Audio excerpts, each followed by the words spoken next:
Hello, everyone. Welcome to Heal Thyself, episode number 9. We have been doing this. We've been doing it on fire. We are disseminating, delivering, and giving you all the best information out there. I really hope you appreciate it. I know you do. I'm getting a lot of beautiful feedback. This is what we set out to do, empower everyone. So today's show, as always, is going to be on fire. It's going to be packed. We got some good info, and we got a really good guest coming up, a little surprise guest. All right, but before I go on my knowledge bomb, I just want everyone to make sure to support the show, get on, rate it, review it, subscribe it, whatever it is, because we want this to grow. We have big goals. I got big visions. And to create that, we need a lot of love and support. So if you think this is empowering for you, obviously tell your friends, tell your family, tell your loved ones, but spread it out, rate, review, subscribe. I think that's the lingo in this industry. Regardless, yeah, support the show, please. We got a lot of love for everyone.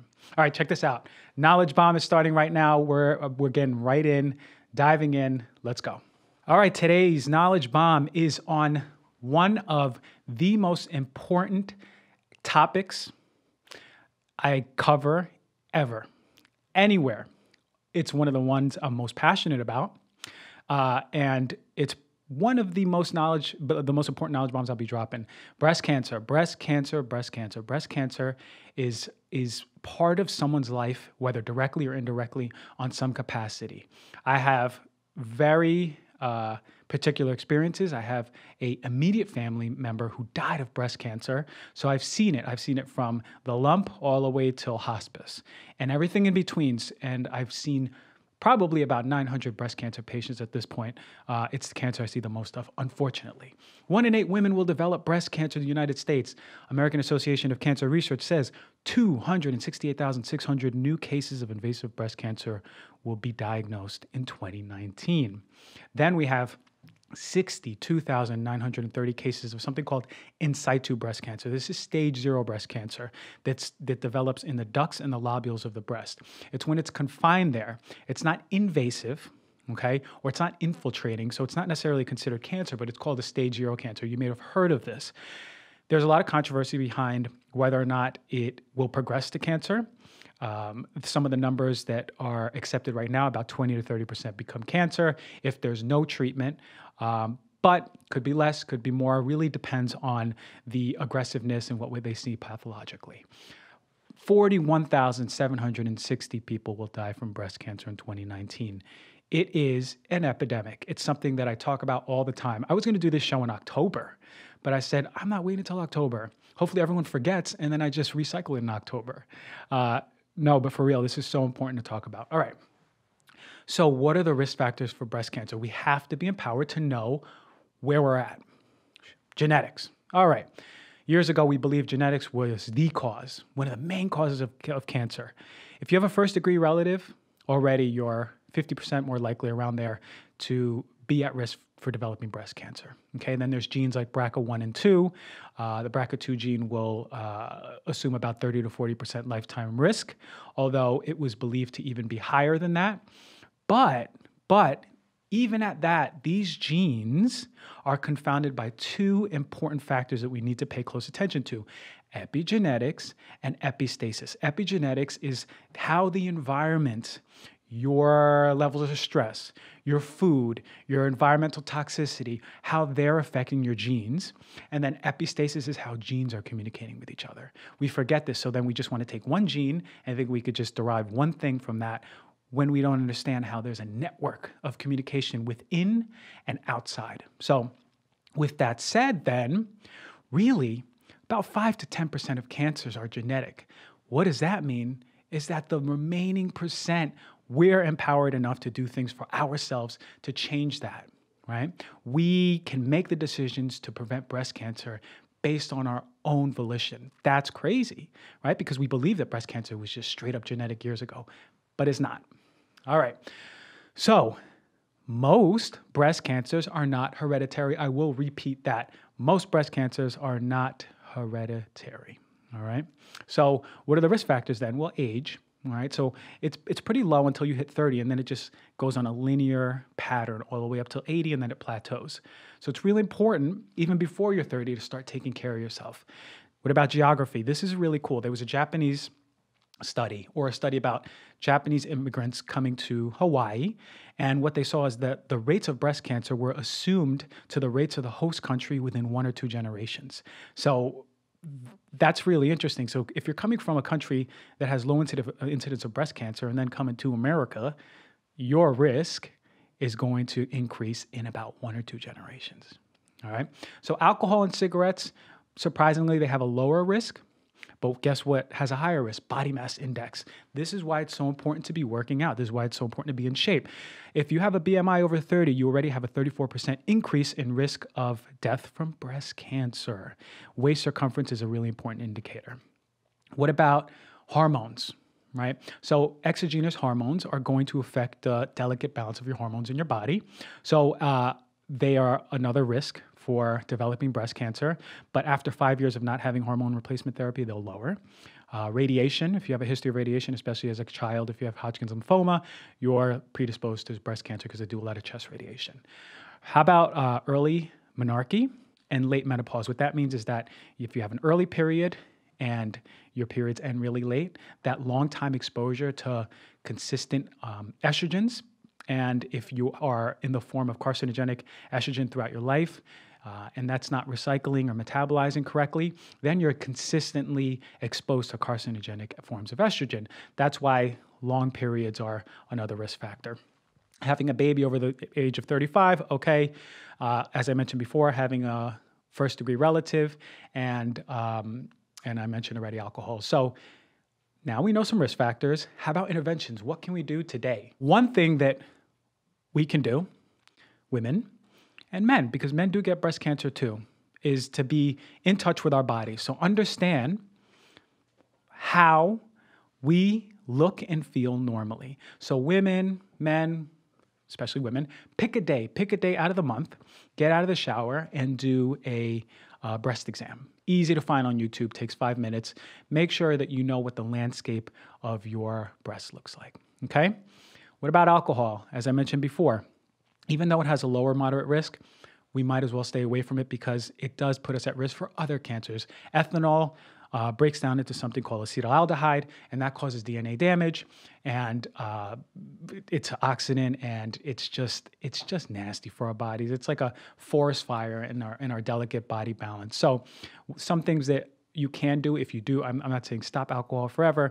I'm a realistic person, but you can attenuate that fire with some B vitamins, especially folate. You can attenuate that fire with green tea. So just make sure you're having those around those times that you're out celebrating. Smoking, as I mentioned, there's mixed data out there, but just don't smoke for so many reasons. As I mentioned, BMI, being overweight, is an important risk factor, and we can already totally address that by making sure that we're doing physical activity and eating a good diet. But what happens with BMI is that our fat cells, our adipose cells, start creating excessive forms of estrogen. It's something called extragonadal bioavailable estrogen. This is something that we don't want. I'm going to go into insulin even more, but this is something we don't want, and it also puts us at risk for high levels of insulin and insulin growth factor. Exercise, so important. Exercise, let me tell you something. Exercise is so important when it comes to prevention of breast cancer. There's so many good studies. Breast cancer is the number one cancer that we see on, or best studied cancer when it comes to exercise. So it's so important to do moderate to vigorous exercise 3 to 5 times a week, aerobic and anaerobic, weightlifting, sweating, all of that, okay? Hormones is really important. Getting your hormones in balance. So you can test your hormones. I don't like it in the blood.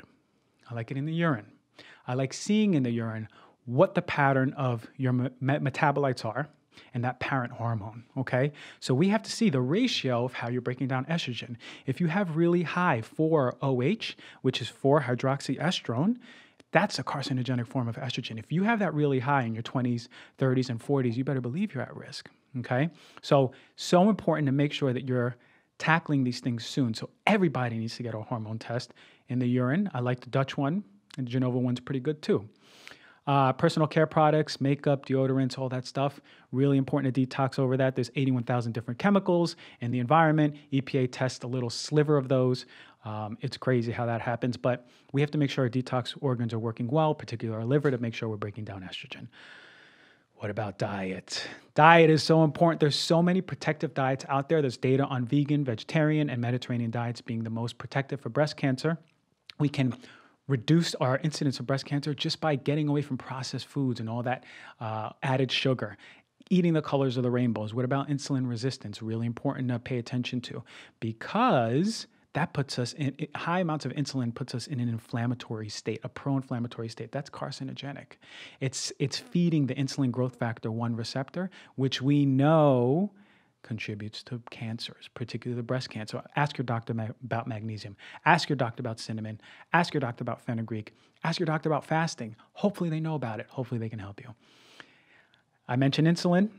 What we saw is this. Check this out. The rates of breast cancer were increased by 50% in over 1,500 subjects if food was consumed after 10 p.m., at least for one time a week for more than a year versus those that didn't. Why? Because when you're consuming food after 10 p.m., it's messing with your natural rhythms. It's messing with your cortisol, your melatonin, and your insulin. When you're eating at late at night, it's raising your blood glucose and it's raising your insulin at the wrong time. That insulin can be carcinogenic. Make sure you're not eating late. Make sure you're fasting, intermittent fasting. That brings me to my next point. You want to be fasting at least 13 hours. That's a magic number when it comes to breast cancer. All right, so making sure you're reducing blood sugar. Fasting's amazing. People have, I think it was a number, if you fast under 13 hours, your risk is, you have a 21% decreased risk of dying from breast cancer. So really important. Just make sure you're fasting over 13 hours and having small dinners. And then my favorite class of food, cruciferous vegetables. These are the ones that help metabolize that aforementioned form of estrogen that is carcinogenic, right? So what are those? Broccoli, Brussels sprouts, cauliflower, kale. I like horseradish. I love broccoli sprouts. Eating all of these every single day as part of your diet daily is going to be really important for balancing your hormones, okay? As I mentioned before, getting out the added sugar, getting out preservatives, refined carbs, getting out the trans fats, the saturated fats, eating organic, so important. Getting away from that glyphosate, okay? Soy is controversial for many reasons for many people, but here's the deal. It's shown in human studies to be protective. Most of the negative studies are shown in animals. The caveat is that in the human studies that were shown to be effective, it was in Japan, and these people are eating soy from a young age. So the belief is that it's most protective when exposed to soy at a young age, before puberty.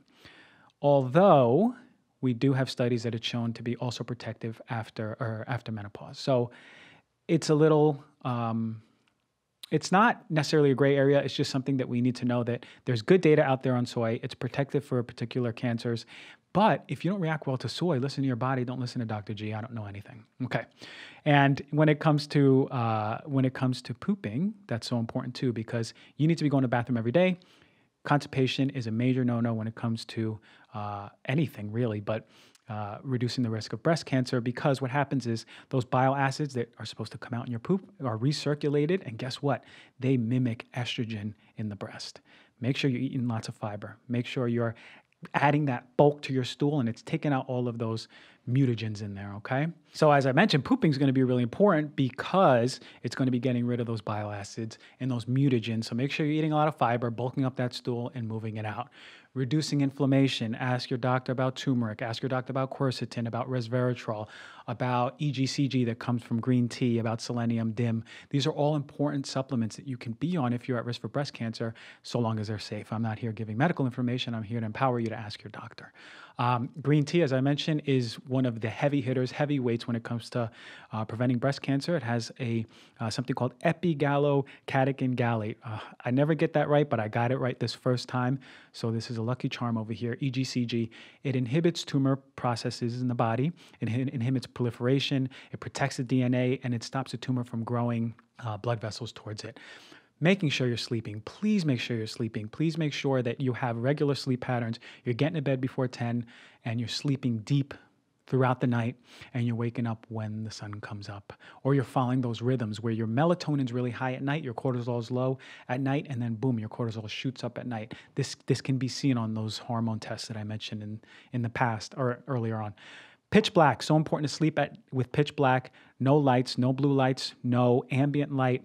There's an Israeli study that showed that women who sleep longer had reduced risk of breast cancer. Okay, that makes sense. But then the ones with closed shutters, or the ones that were not exposed to artificial light or strong illumination, they had significantly lower amounts of breast cancer than those who did. So make sure you're sleeping in pitch black.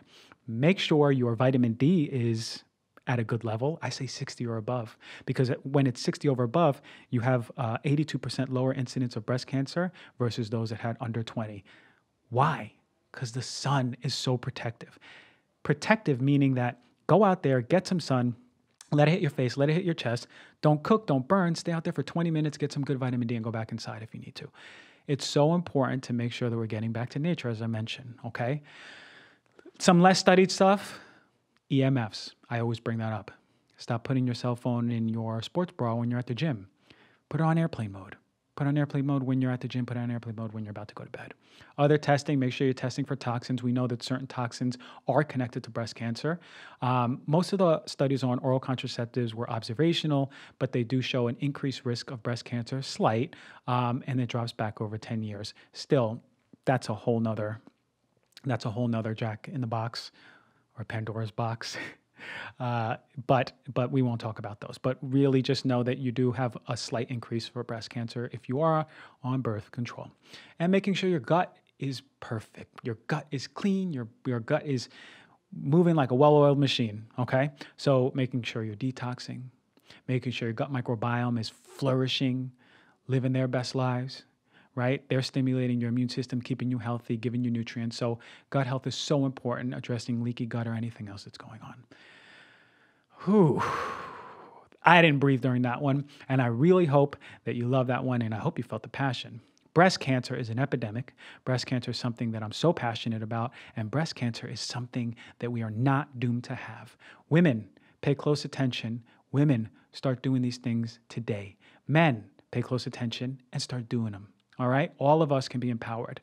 Let's move to the product review. All right, everyone. Today's product review is going to be on sunscreen. This is such a highly asked review throughout the whole, probably past 3 weeks. So I got to listen to the people. And summer's around the corner. It's already getting hot. So why not go over this now?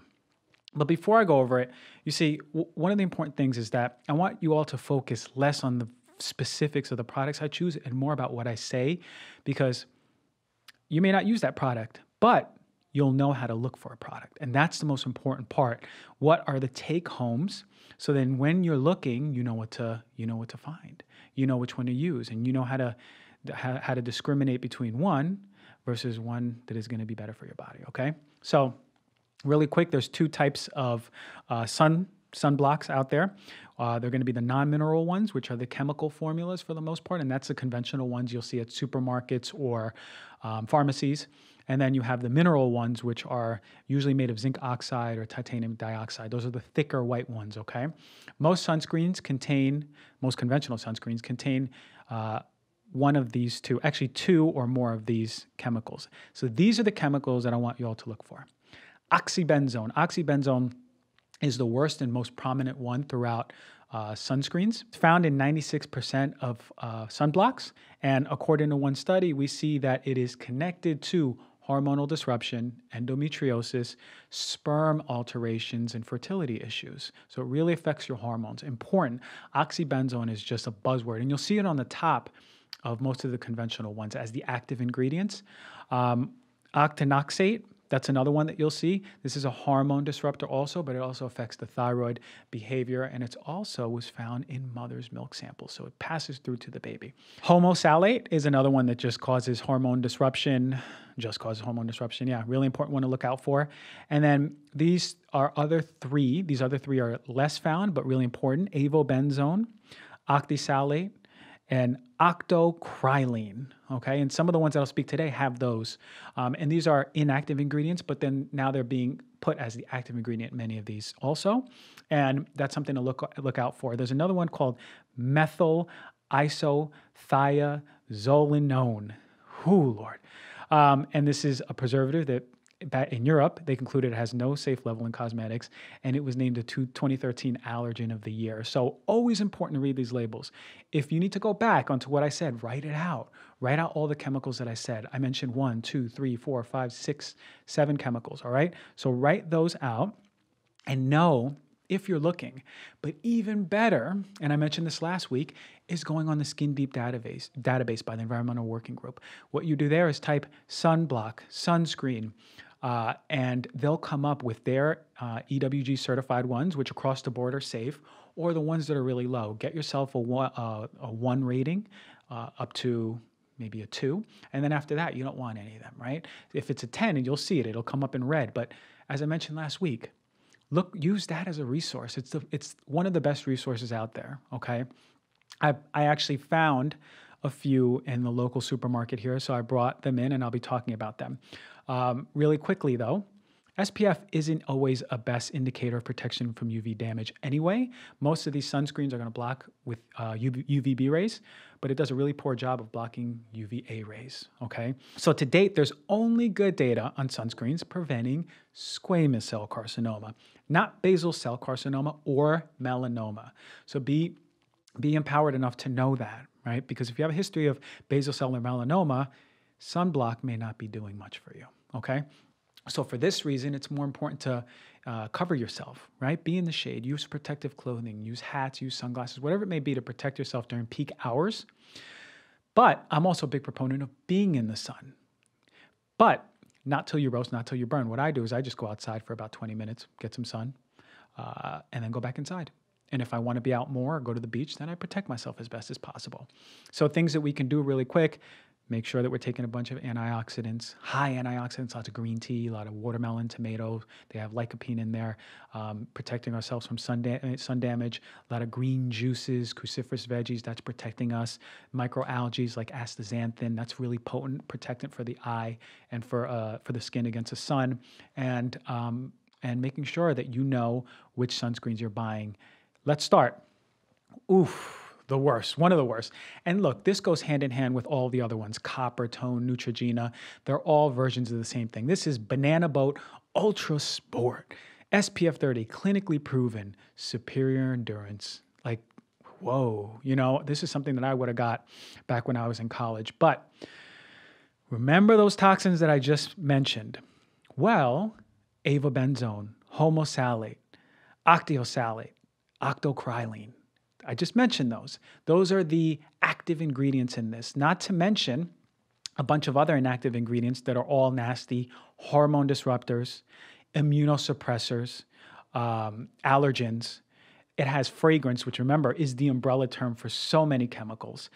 This one comes up really poor in the Environmental Working Group database for a reason, because they're telling the truth. They're telling us how crappy it is. Remember what I said. These are the nasty chemicals that you need to look for. So I go on my rant, you hear it, and then let's say I never even pull this one out. You're at the supermarket, you look in the back and you go, oh my God, I remember Dr. G talked about all 4 of these. You put this down, you throw it in the garbage. All right? Let me talk about one that is in the middle with a hint of greenwashing, actually. Sunbum. This is pretty cool packaging. It's got this gorilla guy on it, and I've seen this before. But Sunbum continuously comes up on that Environmental Working Group database as a 4 all the way up to a 7, and that puts it in the red zone. Why? Is because the inactive ingredients, the whole of the inactive ingredients, do cause some allergens, hormone disruption, immunosuppression. The active ingredient is zinc oxide, which is good, much better than Banana Boat. If it was between Banana Boat and Sunbum, you pick Sunbum 1 million times out of a million, always. But there's a better option than this. So Sunbum, it's for the price, it's not that cheap, and it's not that good. All right. It may protect you with the zinc oxide, sure, but remember other chemicals. Put this in, Type in Sunbum to the Environmental Working Group Skin Deep database, if you don't believe me, and read through it and learn for yourself. You'll see the same exact things I'm saying. All right, and my favorite of all, the Badger. This is my favorite back in 2015 when I posted about sunblock, and it still is because Badger does a really good job. If you type in Badger on the database, you'll see that it is a 1, the lowest toxicity rating, minimal anything popping up. Why? Because it has zinc oxide. Okay, that's protected. Remember I said, as a rule of thumb, this is a mineral sunscreen, and it's better than the chemical formulas that they put, the non-mineral ones. The nice thing is, though, they made the zinc clear.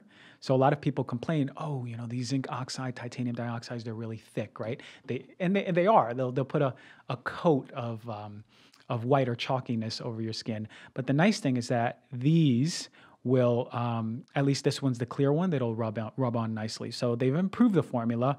I've used this before. The Badger one's nice because check this out.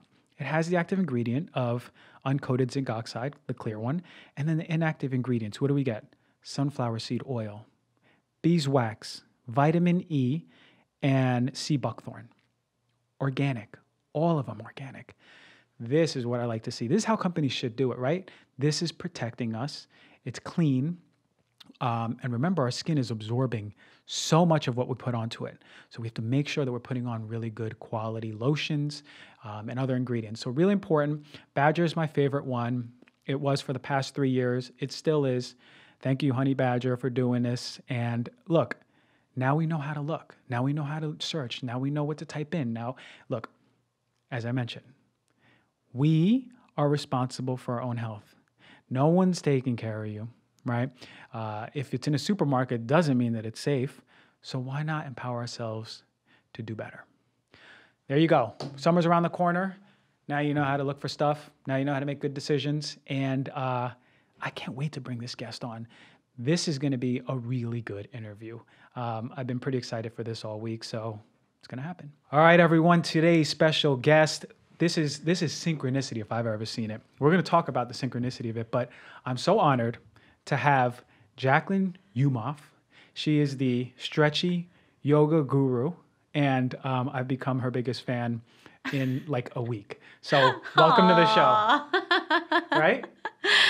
No, I love that. Thank you. I receive. What about the synchronicity, right? Yes.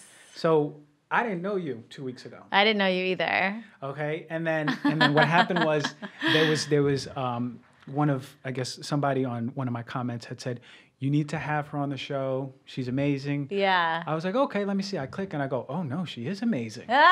We need her on here. I think you're doing so much beautiful work for everyone, you know, and I know how empowering the stuff you do is because I've done it, but that's why I had to have you on like this. Mm-hmm. And then we get in contact, and then you're like, yeah, I'll come on. Yeah. And then I'm like, when? And you're like, well, I'm leaving, so I have this week. I was like, yeah, let's do this week. So This is synchronicity, but I'm really honored. Oh, thank you. Well, I feel honored that you're honored. And I love what you're doing as well. I think like the content that you're putting out there, it's like, it's so powerful and so transparent, and it's also very bold too. And I love that. And so, yeah, that person who commented, she like DM'd me too to make sure that like I saw the comment. So she was like at work right there. She really saw thank it. you. Thank you if you're listening right now. That was you know really who you cool. are. She was working. She was. She's like, I really think that like there's some sort of synergy between you two. Like you got to link up. And she's like, comment back. I just commented. And I was like, okay. Okay, yeah, I'll do it. So that's so cool. Yeah, it's really cool that you know, people are out there connecting people and seeing the synergy, and also that we're both out there just like giving a good message and empowering people to learn more. Mm-hmm. And so I want to acknowledge you for that, for putting out so much content that's free and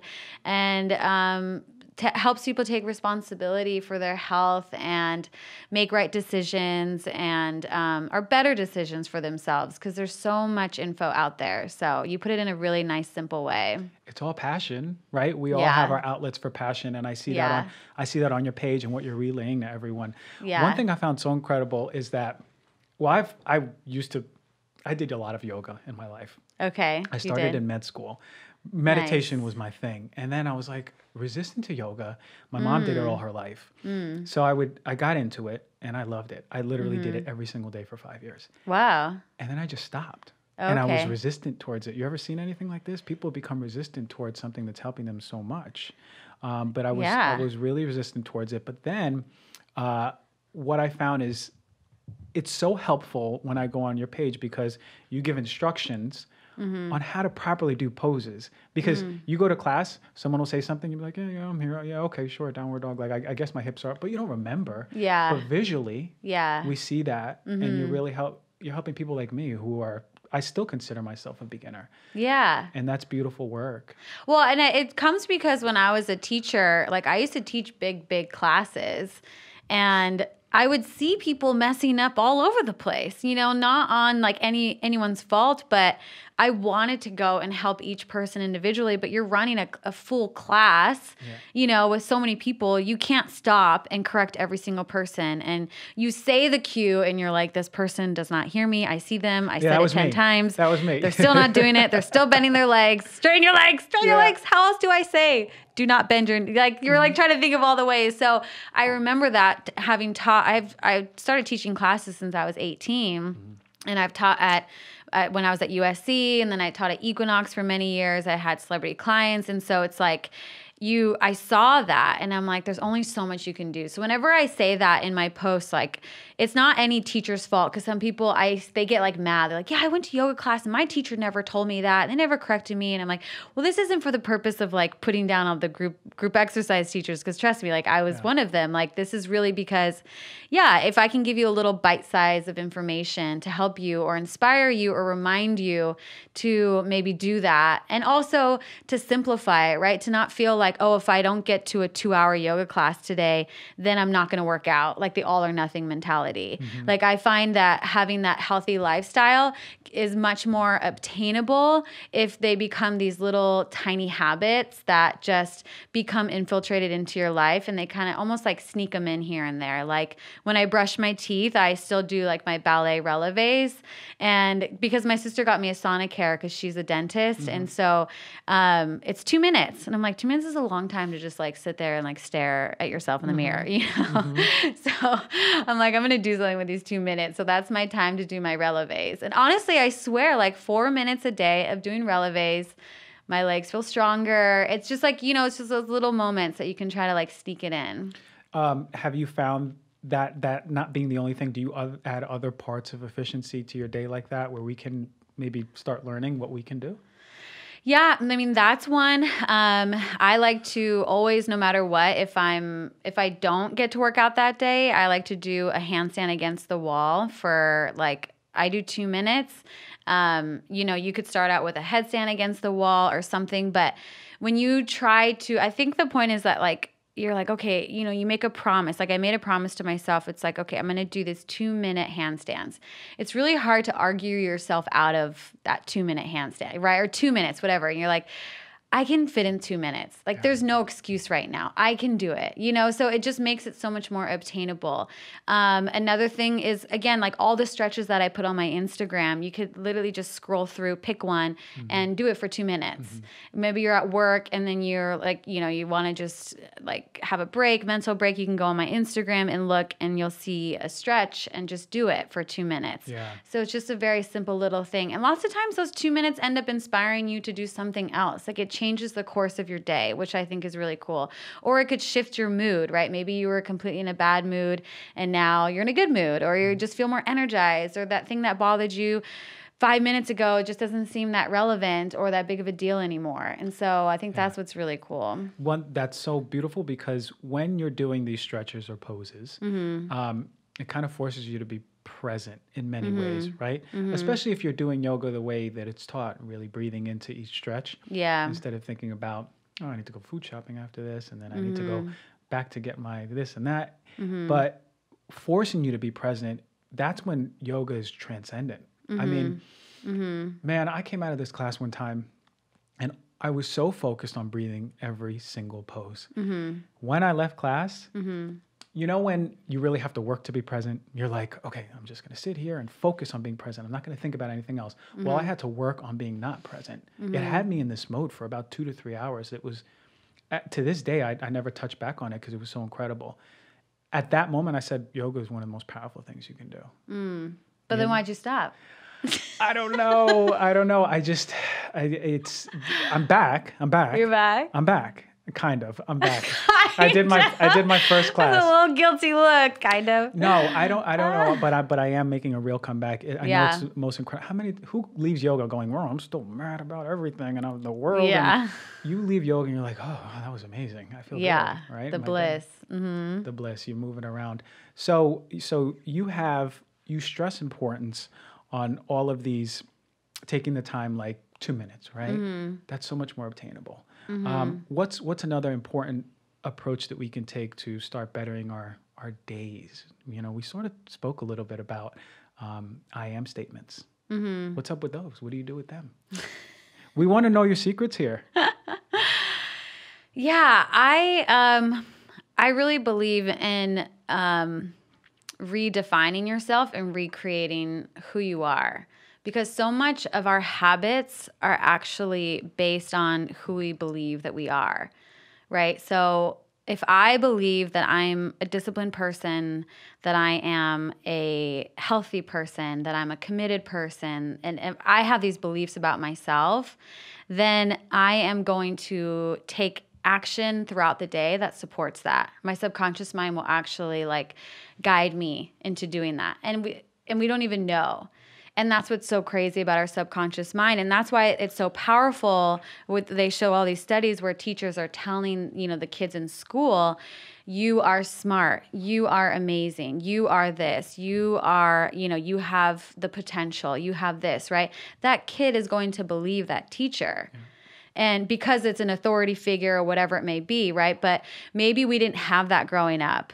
So now it's up to us as adults to re-pattern and recreate our beliefs in ourselves. And so when you say, I am healthy, I am responsible, I am loving, I am self-loving, I am in integrity, I am honest, that's how you start your day. You are going to take action all day that supports that. And it's so simple, right? Yeah. You just say, I am this, and it's like, okay, now my life will turn into that. The problem is that we have like these stories about these identities about ourselves of I'm not responsible, right? Because you have so many stories and evidence to support that statement about yourself. So it's hard to break out of it or believe that you could be anything other than that. So yeah, does that make sense? It makes a lot of sense because I've done it myself. And yeah. I've broke my operating system and belief and my dialogues around worth, around value, around ability to attract abundance or be the abundance that I am, and break down those limited beliefs. And that takes work, and it really does do. Like it's just like you're working towards Warrior 2, doing a really nice pose, making sure everything's in place. Your first time might not be there, but it's a practice. Yeah. So is the practice of mastery. Exactly. So again, it took a lot of work and daily dialogue. How did you discover that you weren't worthy? Because lots of times we don't even know. And that's where I think yoga can be powerful, where you create a practice of awareness and discovery about your body and your thoughts. But a lot of times most people go through life very mindless and they don't even know that they have these things, Yeah, it's the self-awareness, because when you're on autopilot, you don't really know what's going on. You don't you think everything is just happening to you. Yeah. Instead of understanding that you're a really intimate creator in your reality. So for me, what I saw is patterns, right? That's sort of the way my mind works. When I studied in med school, I needed to look at patterns to remember stuff. So I saw patterns. I said, oh, well, this person comes up with this, and this person right after came up with this friend, this girlfriend, this whatever it is. There was a tether between all of them that let's just say my relationship with myself or others. Well, that was a common theme. and then let's say with abundance, let's say money, all of a sudden I grew up one way, and then I'm experiencing the same exact experience with money, and then I go, wait a minute, what am I doing? You break these things, and you can just by literally Patterns, by writing it out, saying it every day. Because, like you said, and I love this, what you said, is that your subconscious, you sort of align your days based on what you're already proclaiming out loud. Isn't that crazy? It's so crazy. Right? Like, I am a funny guy, okay? I'm all right. I'm not that funny. But, like, all of a sudden, you're like, oh, I'm a lot more witty than I thought. Because, like, you start just attracting all these funny situations where it gives you opportunity to be funny, to define yourself. Yeah. I love that. It's like, it's I think when I first started hearing this, I was upset at the person that told me that, because I was like, that's not true. I have all these stories to prove you otherwise, or to basically prove like me being a victim, or like, no, that's not true. I'm like this because of this, or I'm like this because of that. And I'm like this because someone told me this, and blah, blah, blah. Right. And so you kind of I was like mad at that person. And then I started to really think about it. And then I was like, wait, this is actually really exciting, because I can change. That means I can be the creator of this. I can change this. I can reformat this. I can break the pattern. I can be really whoever I want, which is also a little scary, right? When you think, oh, I can be all I want. I can be as powerful as I want. I can be as responsible. That means it's really all up to me, and there's no one else to blame. There's no one else to look to for answers or anything like that, right? Like, so many times we just want to be told what to do, or told what's right, told what's wrong. Like, just tell me, you're like, please, someone just tell me what to do today. Sometimes I have those days, especially being an entrepreneur, I'm sure you know. But like, I think, but also I think the flip side is how much power and inspiration and how exciting that could be, that really you can be whoever you want every single day. Yeah, and that just totally reinforces everything about what the show's about. Like, we spoke empowerment.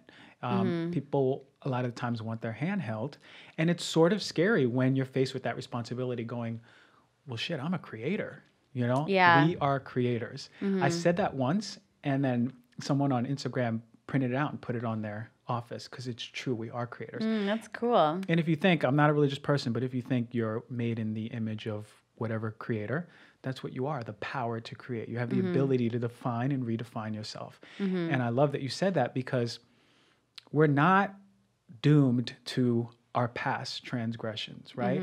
You could have been this person for all of your 20s, but at 30, on your birthday on the 30, you could completely redefine who you are just by creating that vision and version of yourself. And I'm so mind blown by that still to this day. Have you seen, so after you heard that from your friend, have you seen? I heard it from multiple people. Multiple people, but that first time, right? Yeah. When you accepted it? Yeah. Did the floodgates open for you?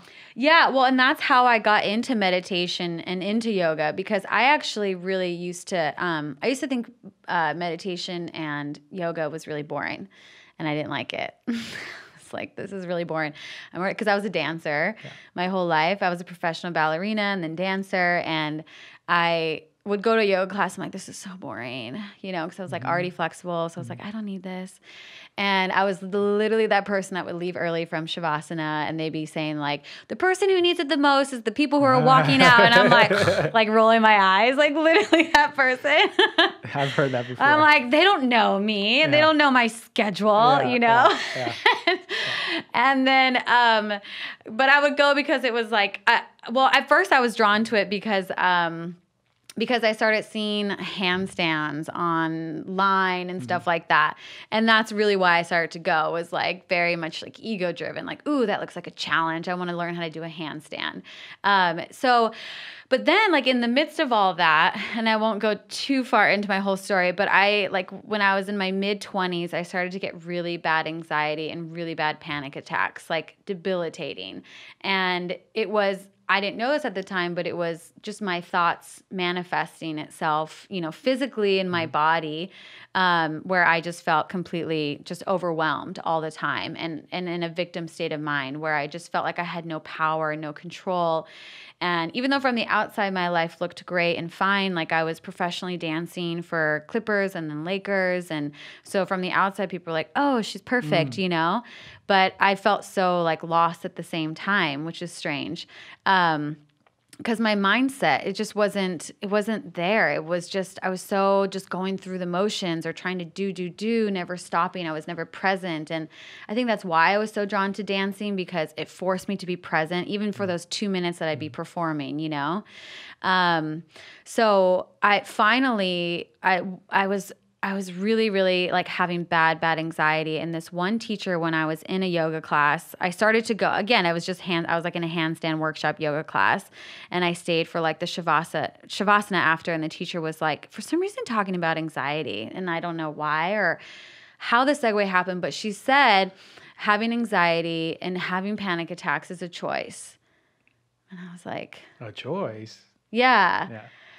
I was so blown away. I had never heard that. And it had been like a year that I had been dealing with the really bad anxiety, to the point where it was like hard to hold a conversation with someone because I was so like in my own crap. And she said that, and I was like, it just gave me all of my power back. And then someone told me to read The Power of Now. And then I was able to understand what anxiety is. And anxiety is literally just your thoughts are beyond the present moment. You're thinking of the future. You're thinking of something you wish you had been able to control in the past, or something you want to control in the future. You're just not in the present moment. And when you look at it, anxiety so simply like that, in some cases, I know there are all different kinds of cases of anxiety and things like that. But in my case, this was my story, and I understood it, and as soon as I started to feel it, I would start to feel it rising up into my chest. And it just felt out of control before. But at that moment, I was like, okay, maybe she's right. Maybe she's right. Maybe I can control it. And I was like, I'm just not going to let it come. I'm going to be in power. I'm going to be in control. And I would just kind of meditate on that. And soon enough, I was able to just like relieve it out of my body and I felt in power and I felt in control. And then I was like, oh my gosh, because I realized the power of the mind. And then since then, I've just been on this quest of really understanding the power of the mind, how it works with the body, how the body and the mind work together, how you can control the mind with the body and draw awareness with the body and all of that. So that's how I got into all of this. And it's empowering. That's quite the story. And to think how powerful, as you mentioned, the mind is. Yeah. I've seen it. Mind-body medicine is one of my favorite approaches for anything. Yeah. Right? If someone presents, Dr. Gonzalez, let's go over a few things, always on one of the top of my treatment plans is the effect of the mind and the body, right? Because you have to break your cycles of what the rhetoric is, or the dialogue between, oh, this is my worth, this is where I'm projecting to the future, I'm anxious, or I'm projecting to the past, I'm depressed, Yeah. And it just totally continues and perpetuates this mindset where we're not appreciative of the present. I always say people do like extreme sports because it puts them in the present moment. Right. I always say that too. Yeah. If you're jumping out of a plane, you're not really thinking about the bills you have to pay. Right? Yeah. And the same goes when you were dancing. Yeah. The same goes when I'm dancing in my kitchen. You know what I mean? It's like, it's the same thing. It's like we put ourselves in these, because we're getting a taste of our own true reality of what we are. We are that present moment. What else do you do to put you in the present moment? Meditation has been my thing for so many years, because it's put me in the present moment, but deep. Like in places where I'm just like, oh yeah, I'm this body. I forgot about Christian or this avatar that I'm, part of or animating. But it really puts you when you're really deeply in a present moment, you get in touch with your true nature. Yeah. Right? You sort of know that you are without name, without religion, without all these things, identities that aren't really real. We're just so much more powerful than that. And I preach that a lot to people, because even if you're on your deathbed, if you touch that present moment, there's no such thing as anxiety. There's no such thing as depression. You're just you're at peace. And how can we, and this is what I love what you do. It's like, whatever modalities that we share, we can apply this to people and they can bring it home and they can be like, whoa, because it's the same truth, only different modalities or different people are saying it. It's ancient truths that we talk. Yeah. Right? That are coming back. Hell yeah. Anyway. What does your meditation practice look like? Oh, well, I never liked guided. I'm kind of too stubborn to listen to someone else tell me how to meditate. So I would just, I try, when I started back in college, I just shut my room, put on headphones, try to drown out all my frat guys out there yelling and get into a place where I'm just like, all right, I'm going to start focusing on my thoughts. That's it. Oh, really? Just my thoughts. And there was 1,000,000. The next day, there was one less. The next day, there was one less. And then it came to the place where there was a manageable amount of thoughts. And I saw them as like a cloud passing a cliff. So I empowered myself to go, I'm not going to hold on to this cloud. It's just going to pass me on this cliff. That's what I always say in my classes. You do? That's so funny. Yeah. So it's like, all right, yeah, here's my thought about, just watch them like clouds passing by. Yeah. I need an oil change on my car. Oh, well, that's a cloud passing by. I'm not sticking with you. Next. And then at some point, there's one cloud. There's 0 clouds. And then I started getting to this real deep state of meditation once I was able to access that through practice. And now it's I'll sit there and it'll go pretty quick. Oh, wow. And that's practice.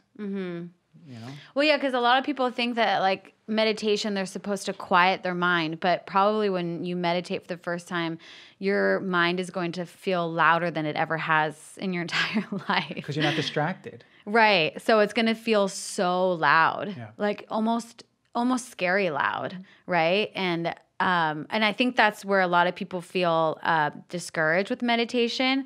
And so I always say, like, meditation is not necessarily to just try to get rid of your thoughts, but like I love that process that you just kind of started, like just listening to yourself. And I think that's a great way of just compassionately listening to your thoughts, not trying to control them at first. And just letting them, and just, again, becoming aware of your thoughts, because there are so many fleeting thoughts that we have that we are not even aware of. Or like, sometimes, have you ever done anything where you're like, why did I just do that? Every day. Every day. Like 90% of my day, I was like, how did I get here? Why did I do this? Or did you say something weird or like do something kind of silly or stupid? And you're like, why did I just do that? That was so weird, right? Yeah, those are like the moments where I have started to like love for myself and like really dive into and be like, why did I just say that? And then like, okay, let me take a few steps back. Like, let me uncover this and layer by layer. Like, what was the thought that preceded that? What made me say that? Or like, what feeling did I first get that made me like say that?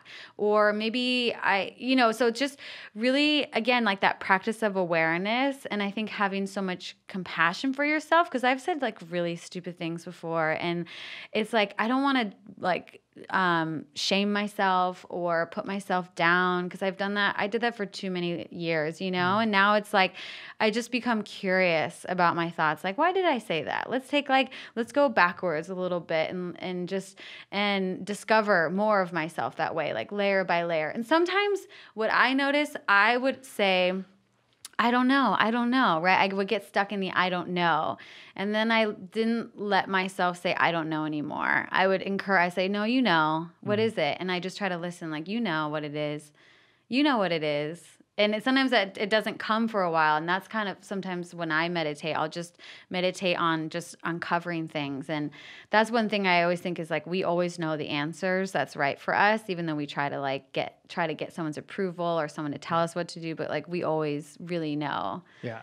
That's the self-awareness that's powerful, right? Yeah. And that's the difference between autopilot and self-awareness. When you have that self-awareness, you can get advice from friends, but at the end of the day, you kind of know what's going on, right? Yeah. You sort of know where you want to go with things. And I love what you said about having that thought, uncovering. I call it the sponsoring thought. Where does that thought come from, and what is the belief system behind it? And that could have started when we were 4 years old. So that's where the work comes in, right? What's my thought about blank? Right? And that could be about yourself. It could be about people.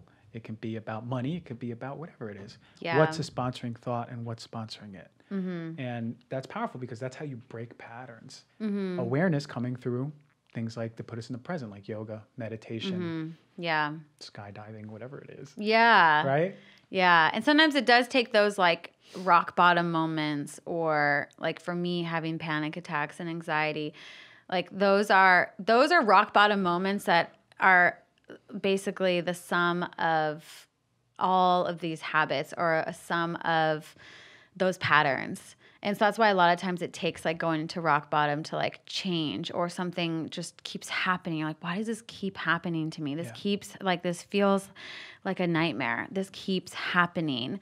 You know, there's for you. For right? Why does it keep you. happening? Isn't that crazy? Yeah. It's the universe going, hey, here's something new, address. Okay, you don't have to do it now, but it'll come back in a week. Yeah. Here's something to address again, until we listen. But the autopilot, we're just like, I'm not going to listen to this. Yeah. Or I don't want to take responsibility for it. Because it's scary sometimes. Yeah, right? it is. Ooh, that was good. That was good. That was good advice. I like that. I like that. What about the power of, how does yoga transcend to loving your body love? I think it's so important to talk about body love, because we're layered beings, right? We're mental beings, we're spiritual beings, creative, all that stuff. But we're also physically oriented. We're physical beings too. That's a major part of our experience, right? Most of our experience, we think we're physical. But it's so important to have a good relationship with yourself. Can you speak on anything with that? Because I'm so intrigued about hearing what you have to say. Yeah. Yeah. I'm like, where do I begin? Yeah. Yeah, the relationship with your body. You have a relationship with your body just like how you have a relationship with your best friend, the way you have a relationship with money, the way you have a relationship with time. We all have chosen to have patterns to everything in our life, whether we realize it or not.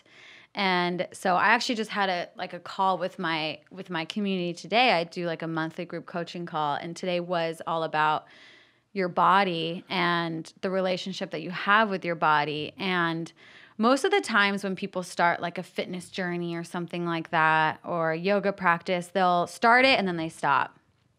And lots of times, like how I was saying before, is because they perceive themselves as like an unhealthy person, or they see themselves as unfit or out of shape. So then again, their subconscious mind like creates actions that don't support it. So they're not going to keep going, right? Whereas like it's ingrained in me because I have been doing it for so long. But in my mind, it's like, I am a healthy person. I'm a very fit person. So I take action every day to support that, because that's a belief about myself. But anyone can have that belief about themselves. But that's another point too. But also I have struggled with, body issues. Having been a ballerina, the pressure to be super skinny was huge. And I used to actually be 20 pounds skinnier than I am now. And like, I know I'm like thin now. I'm like a, size 1, 2. So it's like, I was 20 pounds skinnier than now. And, but being a ballerina, it was like, you had to be, and so that was like the name of the game. However, that did not cultivate a healthy relationship with my body, and so I felt like in order to be worthy or valuable, I have to have my body look a certain way. And that's a lot of where my worth started to come from. And so anytime I would gain weight or anything like that I felt was not like perfect, I didn't feel worthy anymore. I didn't feel confident. And so it's been quite the journey of loving my body no matter where I'm at. And I've never been like, this weight I am now, I do love, but it took me practice and constant reminder to myself that I love my body the way it is. Because like for many years, I wanted a longer torso because I'm only 5'2", and being a dancer on a dance team, like let's say Lakers, we were like thousands of girls try out. So we're handpicked from thousands. So the girl standing next to me looks like a model, and so does the girl next to me and that girl. So it's like I was in this like unreal world of like perfect bodies, and I was like constantly comparing myself to them. And so like I understand that feeling of not feeling comfortable in your body. And so I really believe it's a practice of self-compassion and self-love, and coming to a place like yoga, where I think it is amazing that yoga classes don't have mirrors in them actually, because you don't get obsessed with what it looks like. And that's what I always try to say too on my Instagram too. Like when I show the right or wrong pose on my Instagram, it's not to show you you're doing it wrong, but just more education, but to not be so attached to what it looks like, right? Even though for me being a dancer, that's all it was about was what does your body look like when you're dancing. So it's a total, regression of that, of just being totally comfortable and appreciative and grateful for your body.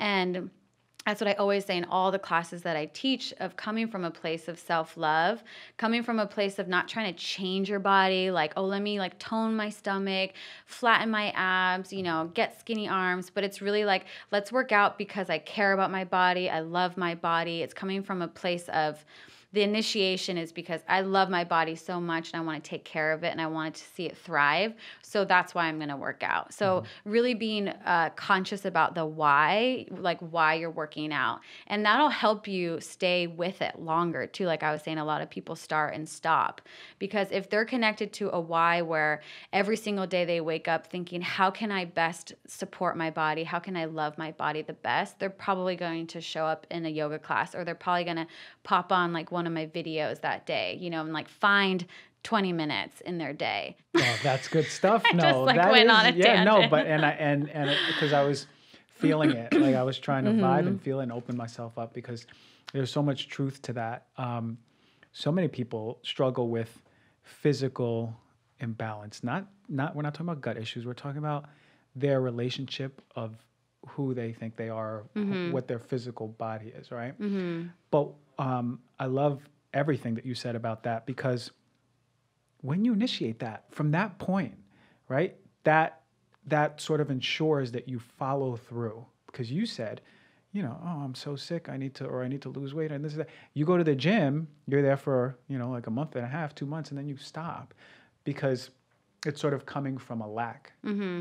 When you come from love, like, no, I'm healthy, and this I'm supporting my body in this journey of health and feeling good. I love that it can be more permanent. Another really cool thing that I've done myself, and I learned from a friend 2 years ago, is the power of mirror work, like looking at yourself in a mirror and accepting yourself. And I remember when I first started, I was like, this is weird. I'm like, what am I doing looking at myself? I'm like, all right. And I found that I couldn't like look at myself for a long time. I was like, what the heck happened here? And I was looking, and I was like, and then every day I did it longer and longer, to the point I was like, you're a handsome devil.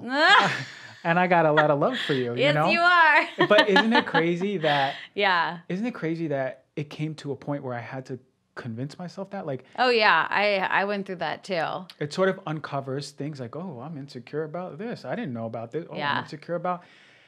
Man, I grew up at the Jersey Shore in my teen years, right? And really? I heard an accent. Yeah, that's New York, New Jersey, but everyone was jacked up like this. Yeah. So imagine a Gym tan laundry. Imagine a young guy, 20 years old, long, lanky guy.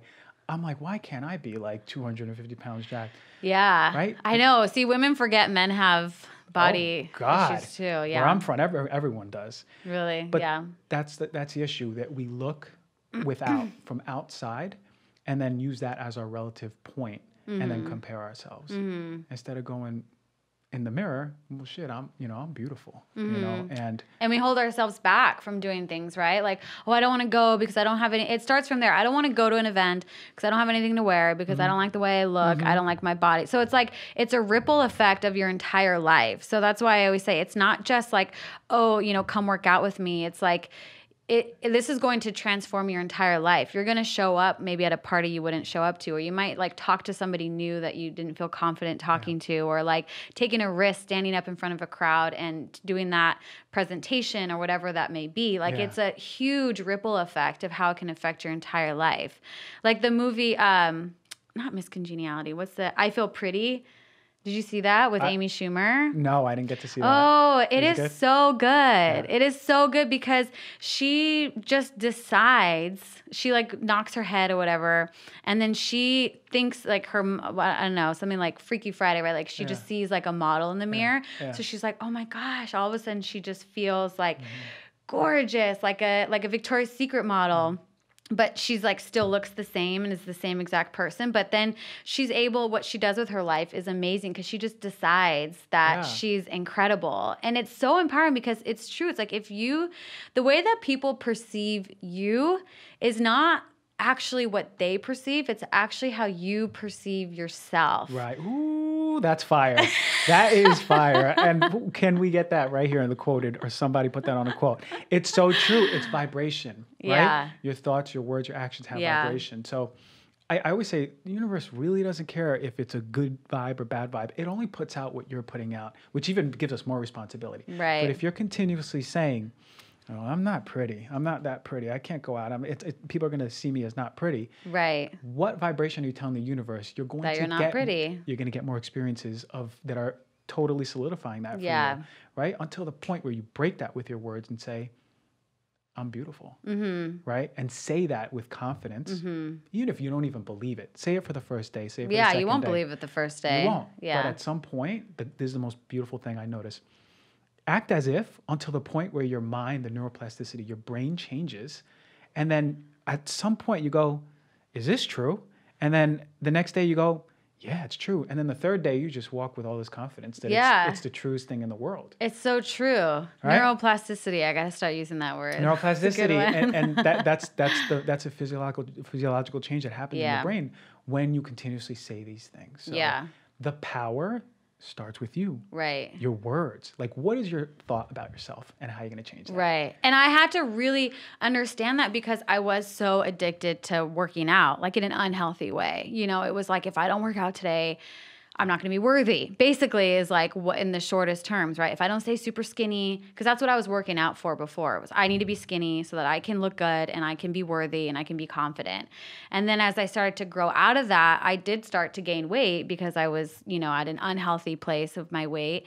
And also I realized like taking the time to journal and taking the time to meditate and taking the time to just maybe listen to something that will help build my confidence from the inside out was more important than going on that like 5-mile run again, right? For me, that was my journey because I was so attached. I was attaching my workouts to my worth, right? And I changed that and I changed it to not feeling so attached. Like if I don't get my workout in today, like my life is over. Like I'm still going to be beautiful because I say I am, right? And I'm still going to feel worthy because I say that I am. And when I work out, it's because I love my body, or I'm working on a skill like a handstand, which is fun. Like, look at what my body can do. It's more like, wow, my body can do all of these things as opposed to, look at how amazing my body looks, Yeah. Yeah. Yeah. And that was a big transformation for me because I was so stuck in the ballerina and I never really had a ballerina body.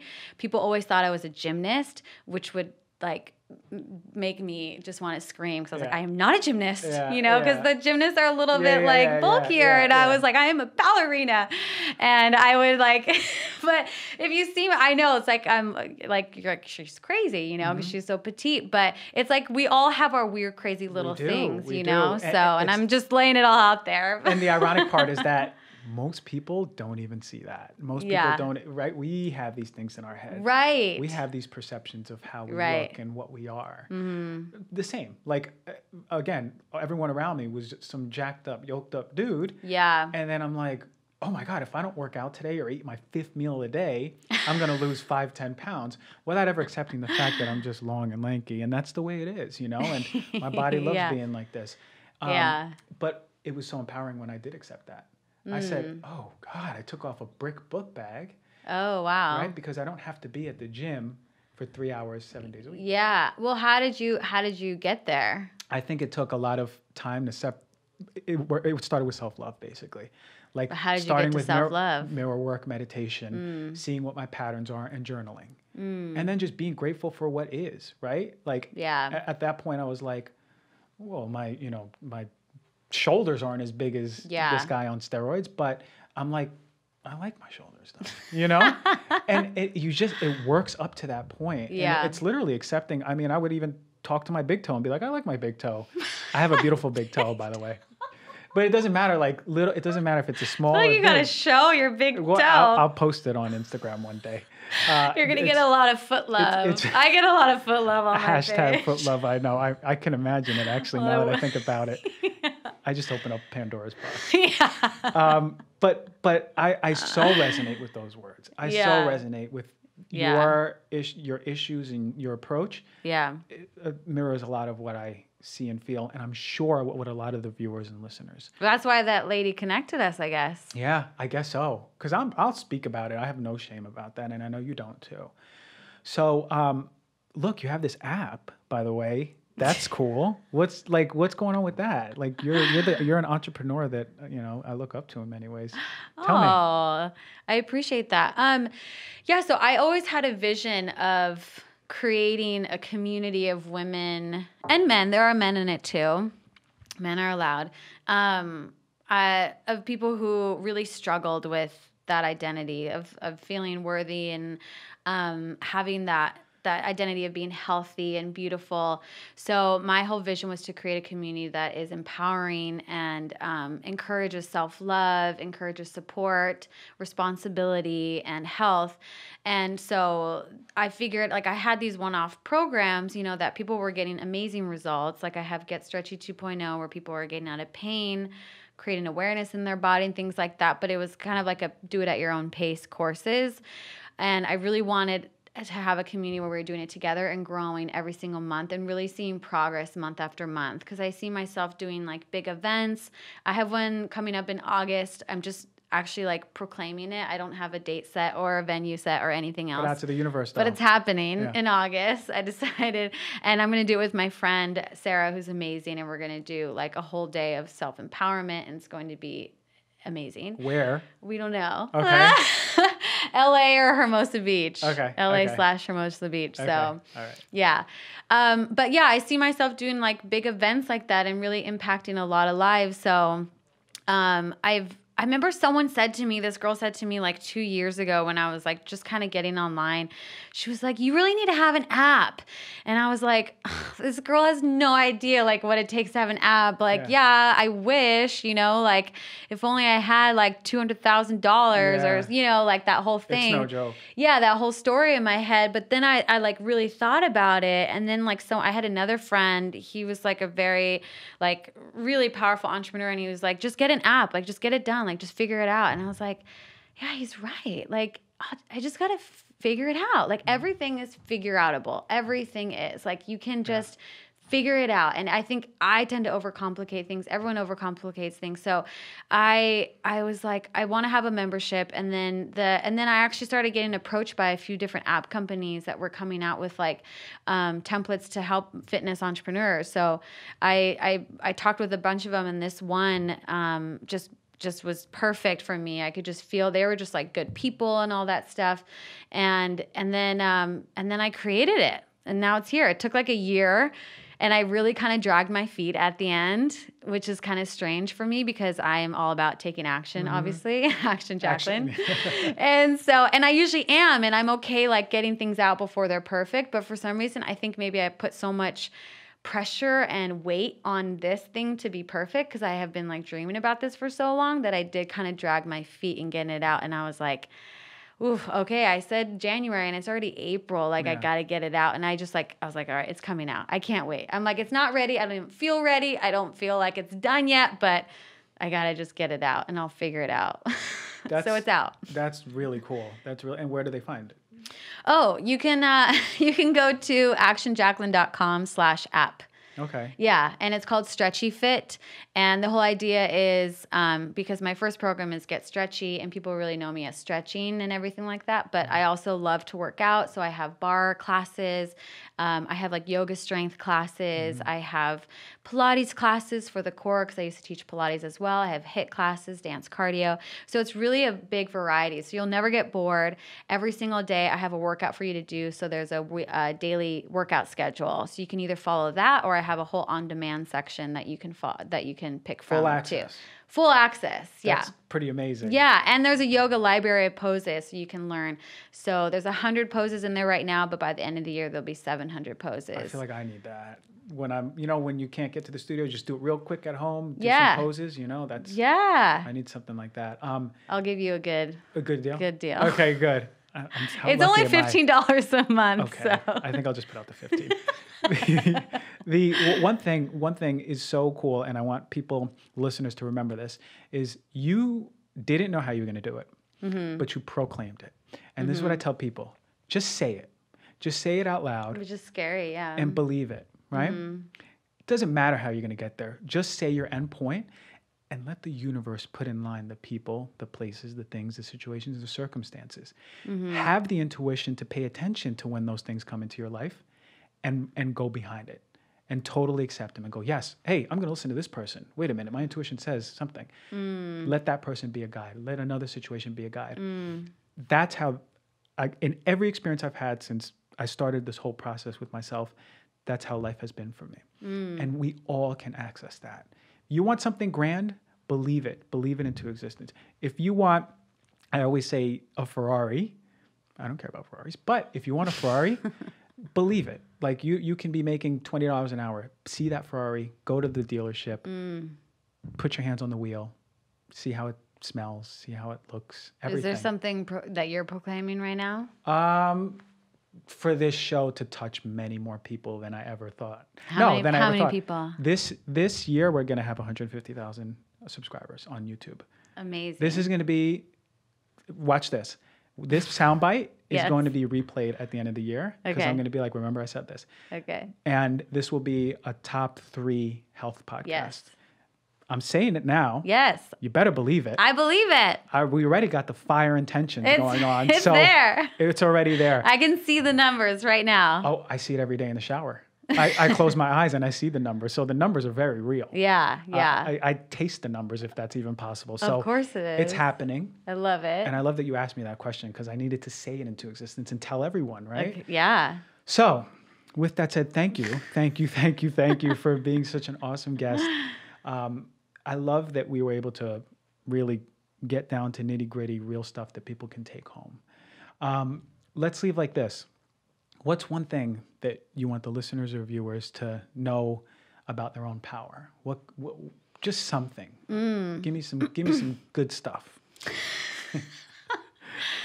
That they are whoever they say they are. Ooh, chills. I felt that. Really? Yeah, I felt that. Yeah, but like what I heard one time, someone said, whatever you say after I am is true. So I am beautiful, I am amazing, and really own that. And I actually created my own voice memo that I put all of my intentions and beliefs about myself in like a 2-minute voice memo, and I listen to it in the morning. So I hear myself say it. And so it's like... While you're brushing your teeth. Yeah, and doing my relevés. I know, I'm all about the 2-minute little I see that. segments, I guess. I actually because I'm always so tempted to go into my phone. And so it's like, I pick up my phone and then I'm like, I'm so tempted to do something. Then I'm like, okay, I'll go into my voice memo and listen to that first. Yeah. And then I listen and I just like lay there and listen to myself, basically like build myself up. Yeah. So everyone here can do something take homeable like that, do a voice memo, but just know that you can create after those statements. Right. Right? Yeah, you can create anything you want in your life. Okay, ladies and gentlemen, take that home. Start it today, right? Don't wait till tomorrow. Start it tonight. Start it tonight. Write out a list of I ams, record yourself, and listen to it every morning. Thank you, Jacquelyn, for coming on this show. It was an honor. It was beautiful. And thank you for the high vibrations. Oh, thank you. It was such a pleasure being here and talking to all of you guys. So I can't wait to connect more. And yeah, this is going to be an amazing show for everyone. So I'm excited. That's true.